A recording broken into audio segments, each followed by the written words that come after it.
भैरवं भजे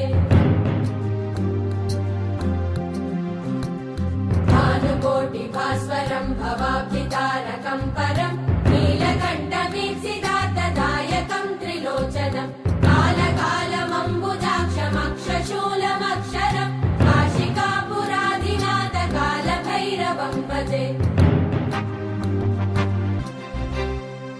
शूलटङ्कपाशदण्डपाणि